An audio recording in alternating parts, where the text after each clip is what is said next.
अब इस बुढ़िया की किसे फिक्र, सब अपनी अपनी दुनिया में मस्त है। मेरे बीमार होने से किसी को कोई फर्क नहीं पड़ता। बहू और बच्चों को क्या दोष दे जब अपना बेटा ही मुझे नहीं समझता। अमरलता जी फ़ोन पर अपनी बेटी रीता से शिकायत कर रही थी। मैंने तो पहले ही कहा था वो लोग तुम्हें अपने मतलब के लिए ले जा रहे, खुद मज़े से ऐश कर रहे और तुमको छोड़ दिया घर और बच्चों की रखवाली के लिए। मैं तो अभी भी कह रही हूँ कि चुपचाप अपने गांव वापस चली जाओ। इन सब का एहसान लेने से अच्छा रूखी सूखी जैसा भी मिलेगा खा लेना। वैसे अम्मा एक बात बताओ कि तुमने गांव वाला घर राजन के नाम कर दिया क्या? वो लोग कहीं तुम्हें तंग तो नहीं करते कि घर उनके नाम कर दो? रीता कुछ भेद लेने के लिए पूछने लगी। ये सब तो नहीं, लेकिन अभी कुछ दिनों पहले तेरा भाई राजन उस घर में मरम्मत करवाने गया था। अब क्या ठीक कराया मुझे क्या मालूम। अमरलता जी तमतमाते हुए बोली, मम्मी जी, ओ मम्मी जी, खाना बन गया है, ले आऊं?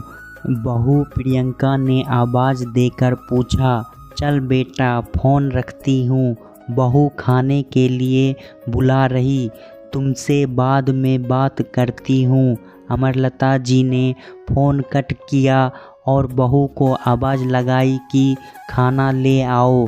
खाना देखते ही अमरलता जी का मुंह बन गया। बहू, यह क्या मरीजों वाला खाना खिचड़ी ले आई हो? मुझे नहीं खाना, यह ले जाओ और वो खाना लाओ जो तुम सबके लिए बना है। मम्मी जी, आपकी तबीयत ठीक नहीं है, डॉक्टर ने गरिष्ठ खाना मना किया है, फिर भी मैंने इसमें घी का तड़का मार दिया है।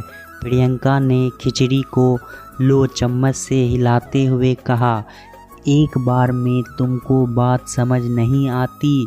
मुझे नहीं खाना यह।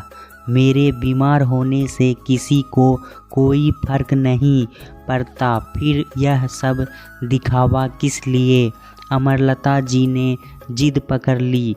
लेकिन मम्मी जी, आज मैंने सभी के लिए यही खाना बनाया है, हम सभी भी यही खा रहे। आपको ऐसा क्यों लगता है कि हमें आपकी कोई फिक्र नहीं? प्रियंका उदास होकर बोली, मैं सब जानती हूँ कि तुम लोगों की नज़र मेरे गांव वाले घर पर है। कान खोलकर सुन लो, किसी भी कीमत पर वो घर नहीं बेचूंगी। अमरलता जी मुंह बनाते हुए खिचड़ी खाने लगी। शाम को जब राजन घर आया तो अमरलता जी के पास बैठ कर चाय पी रहा था तो अमरलता उससे प्रियंका की शिकायत करने लगी। देख ले, अब तेरी पत्नी के राज में मुझे अच्छा खाना भी नहीं मिल रहा, खिचड़ी खिला खिला कर मुझे मारेगी। मम्मी, आप क्या बोलती हैं? बोलने से पहले सोच लिया करो, वो ऐसा क्यों करेगी? आपकी तबीयत ठीक नहीं थी, कल से आपका पेट खराब है, इसलिए उसने खिचड़ी बनाई और सभी को उसने वही खिलाया। आपको बस लड़ने के फालतू मुद्दे चाहिए। कितनी बार आपसे कहा कि यहाँ की बात दीदी को मत बताया करो, लेकिन आपको कुछ समझना ही नहीं है। राजन गुस्से से बोला, क्यों ना बताऊं? बेटी है मेरी, मेरे सभी दर्द उसको पता होना चाहिए। क्या भरोसा तुम लोगों का? अभी घर मेरे नाम है, इसलिए उसके लालच में तुम दोनों मेरी सेवा कर रहे, सब जानती हूँ मैं। वैसे एक बात बता, तुम घर की चाबी मरम्मत के लिए लेकर गए थे, क्या हुआ?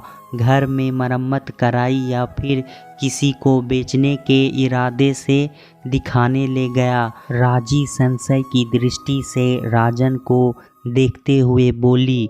राजन कुछ देर तक अमरलता जी को देखता रहा, फिर उठ कर बोला, अम्मा 2 दिन बाद संडे है, आप तैयार हो जाना और अपना सब सामान भी बांध लेना।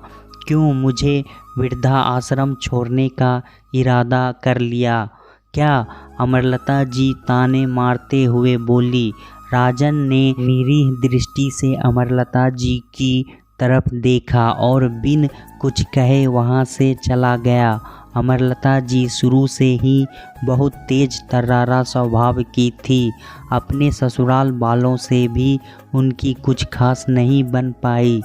करती वही थी जो दिल में आए।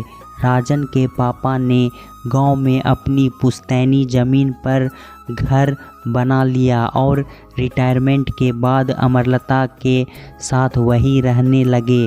बड़ी बेटी रीता और राजन की शादी भी उसी घर से की। राजन की अपनी नौकरी थी, इसलिए वो परिवार के साथ शहर में ही बस गया। रीता की शादी वही पास के ही गांव के जमींदार के बेटे से हो गई, जो अब राजनीतिक में सक्रिय हो गया। पापा के मरने के बाद राजन अमरलता जी को अपने साथ ले आया, लेकिन अमरलता जी प्रियंका के साथ सामंजस्य नहीं बैठा पा रही थी। उनको लड़ने के लिए मुद्दे नहीं मिलते तो बना लेती, जैसे तुम्हारे शहर का दूध बेकार है, मलाई ही नहीं आती, दही बहुत खट्टा रहता है और सब्जी फल भी बासी है। पता नहीं कैसे तुम लोग इतने छोटे से घर में रहते हो। शुरू होते ही ख़त्म हो गया। यहाँ सब मतलबी लोग हैं। बच्चे अगर पास आकर बैठे तो उनसे ही प्रियंका की बुराई करने लगती। तुम्हारी मम्मी को कपड़े पहनने का ढंग नहीं है, खाना अच्छा नहीं बनाती, तुम लोगों को छोड़कर अपनी सहेलियों के साथ पार्टी करती रहती है और भी ना जाने क्या क्या। इसलिए बच्चे भी दादी से दूर ही रहते। प्रियंका और राजन कितना भी उनके बारे में अच्छा सोचे, उन्हें लगता कि यह सब उनकी प्रॉपर्टी के लिए कर रहे और कुछ हद तक उनके दिमाग में यह बात उनकी बेटी रीता ने भी डाल दी थी। 2 दिन बाद राजन अमरलता, प्रियंका और बच्चों के साथ निकल पड़ा। अमरलता जी थोड़ी डरी और चुप थी, क्योंकि उन्हें ऐसा लग रहा था कि राजन उन्हें पक्के तौर पर वृद्धा आश्रम ही ले जा रहा है, क्योंकि आज चलने से पहले उन्होंने बहुत कोशिश की कि राजन जाने का प्रोग्राम कैंसिल कर दे, लेकिन वो कामयाब नहीं हुई और मजबूरी में कार के अंदर बैठ गई। कार में सोचते सोचते वो सो गई। अचानक कार रुकने से वो चिल्लाकर उठी, नहीं बहू, मुझे वृद्धा आश्रम मत छोड़ो, मैं तुम लोगों के साथ अच्छे से रहूँगी। मम्मी जी आंखें खोलिए, आप अपने घर के बाहर खड़ी हैं, किसी वृद्धा आश्रम में नहीं। प्रियंका ने उनके कंधे को हिलाते हुए कहा।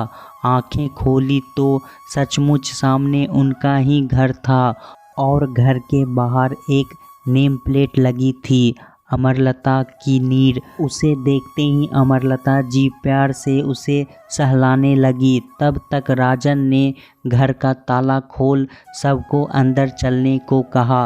अंदर जाने पर अमरलता ने देखा कि उनके पुराने घर की कायाकल्प ही बदल गई। उनका घर को लेकर हर वो सपना जो अधूरा रह गया था, सब पूरा हो गया। सभी कमरों में पीओपी और साथ में एलईडी लाइट। किचन में भी उनका अब मॉडर्न किचन बन गया था। यहाँ तक कि बाथरूम में भी टाइल्स और बेसिन लग चुका था। घर का एक एक कोना उनकी पसंद से दमक रहा था। अम्मा, यह लोग अपने घर की चाबी। मैंने घर का रिनोवेशन करा कर पापा की आखिरी इच्छा पूरी कर दी। अब आप यहाँ आराम से रहिए, राजन ने चाबी पकड़ाते हुए कहा और फिर किसी को आवाज़ देकर बुलाया। अम्मा, ये रूपा है, आपकी फुल टाइम मेड आपके पास रहेगी और आपका ध्यान रखेगी। उम्मीद है कि आपको इससे कोई शिकायत नहीं होगी, क्योंकि मैं और प्रियंका आपकी अच्छे से देखभाल नहीं कर पा रहे। आपको लगता है कि हम लोगों की नज़र आपके घर पर है, इसलिए आप यहाँ रहकर अपने घर की देखभाल कीजिए। हम लोग दूर रहकर भी आपकी देखभाल कर लेंगे। मैंने देखा है और महसूस भी किया है कि आपके व्यवहार से घर में हमेशा नकारात्मक बनी रहती थी, इसलिए पापा हमेशा तनाव में रहते थे। वही सब कुछ मुझे अपने घर में नहीं चाहिए, इसलिए हम लोग साथ ना रहे, यही हम सब के लिए ठीक रहेगा। मैं जानता हूँ कि सब मुझे और सबसे ज़्यादा प्रियंका को दोष देंगे कि अपने सास को अपने साथ ना रख सकी, लेकिन सारा दोष क्या हमारा है? हम आपके साथ सामंजस्य बैठाने की कोशिश कर रहे, परिस्थितियों में ढलना ही नहीं चाहती आप, थोड़ा सा भी एडजस्टमेंट करने को तैयार नहीं। अगर आप थोड़ा बदल जाए तो शायद कुछ हालात सुधर जाए। रिश्ता कोई भी हो, थोड़ा बहुत समझौता करना ही पड़ता है। आपकी नज़र में हम कभी सही नहीं थे और ना ही रहेंगे। हम आपका नज़रिया नहीं बदल सकते, लेकिन हम लोगों की नज़र में आप हमेशा हमारी पूजनीय हैं और रहेंगी। माँ को दुख देकर हम भी खुशी नहीं रह सकते, लेकिन आज आपने मुझे मजबूर कर दिया कि हम अपने रास्ते अलग कर ले। राजन ने पैर छुए और रूपा को सब समझाकर प्रियंका के साथ भारी मन से निकल गया। पीछे रह गई अमरलता जी अपना आत्ममंथन करने के लिए। अब उनका नज़रिया कितना बदला किसे पता। आपको क्या लगता है कि राजन ने जो निर्णय लिया वो सही था या अमरलता जी सही थी? परिवार तभी प्यार से चलते हैं जब पुरानी पीढ़ी भी वक्त के साथ बदल कर नई पीढ़ी को अपनाए। हमेशा दोष बेटे बहू को नहीं दे सकते, माँ भी गलत हो सकती है। बात सिर्फ सही नज़र और सही नज़रिए की होती है। दोस्तों, कहानी कैसा लगा हमें कमेंट में ज़रूर बताएं। पारिवारिक कहानी सुनने के लिए हमारे चैनल वर्सु वॉइस को सब्सक्राइब करना ना भूलें। धन्यवाद।